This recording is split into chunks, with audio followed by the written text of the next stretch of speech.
이 이야기는 실제 90%, 조미료 10%를 적절히 섞어서 만든 이야기입니다. 적당히 즐겨주시면 감사하겠습니다. 때는 2000년대 후반.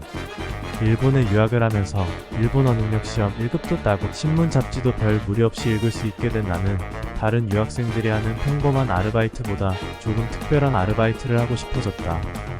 영화학과를 졸업한 나는 어떻게든 전공을 살린 아르바이트를 하고 싶기도 해서 영상으로 검색한 아르바이트 중에 그때 내 눈에 확 띈 아르바이트?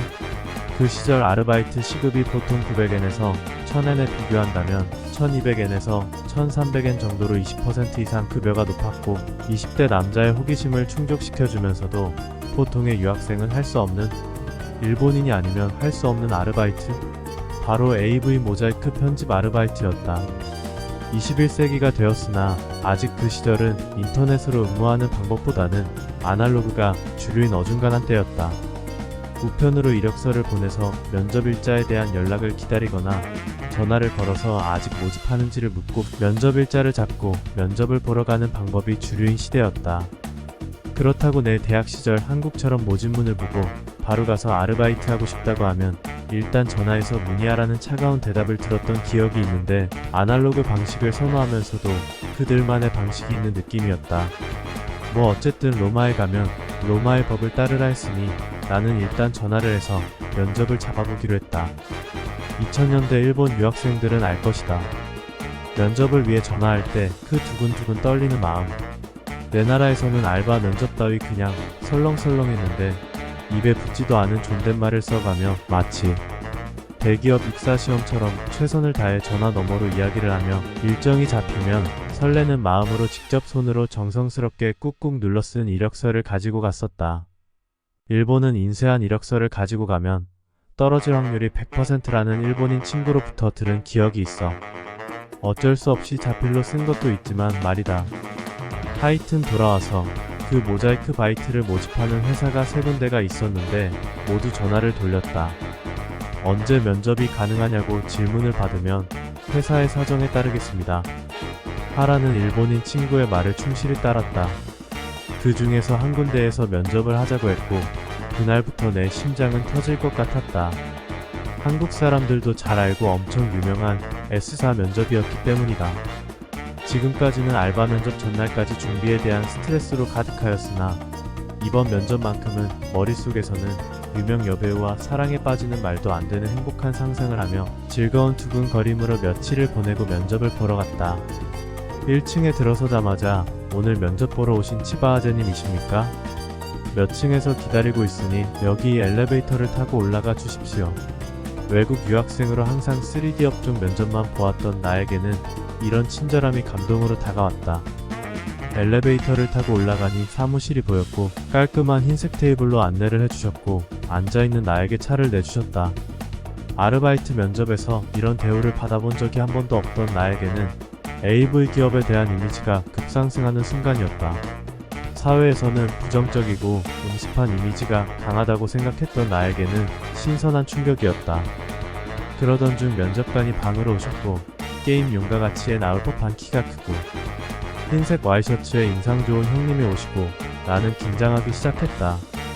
그런데 그 긴장감은 묘한 그 면접관분의 눈동자로 인해 스르르 녹았다. 나는 면접관분의 눈을 보고 이야기하는데 그분은 나의 눈동자와 마주치지 못하고 두 눈의 눈동자가 마치 만화 캐릭터처럼 여기저기 따로따로 돌아가는데 거기에 내 멘탈도 집중하지 못하고 같이 따로 돌아가기 시작한다. 면접관의 눈동자의 변칙적인 움직임에 나는 어디를 보고 대답해야 할지 도저히 집중할 수가 없게 되었는데 혹시 이분이 면접을 보는 이유가 집중력 테스트가 아닐까? 라고 생각이 확 들어. 면접 중간부터는 그분의 목젖에 시선을 집중시켰다. 왜 이 일을 하고 싶은지? 혹시 제일 급한지? 일본어는 언제부터 공부했는지? 한다면 주 며칠 가능한지? 기간은 어느 정도 생각하고 있는지? 내 이력서를 토대로 여러가지 질문을 하셨고 서로 웃기도 하고 화기애애한 분위기에서 30분 정도로 마무리되었다. 그러면서 마지막으로 이번에 하게 되는 일이 어떤 것인지 보여주시겠다고 하셨다. 엘리베이터를 타고 다른 층으로 가서 모자이크 작업을 하는 편집실로 갔다. 어두컴컴한 작업실에서는 모니터가 밝은 빛을 내뿜고 그 빛에 반사된 편집자의 얼굴이 함께 빛나고 있었다. 편집실을 같이 한 바퀴 빙 돌면서 면접관님께서는 설명을 해주시는데 야간 작업이기 때문에 음료나 음식물 취식은 냄새가 심하지 않은 것에 대해서는 자유롭게 할 수 있다고 하셨다.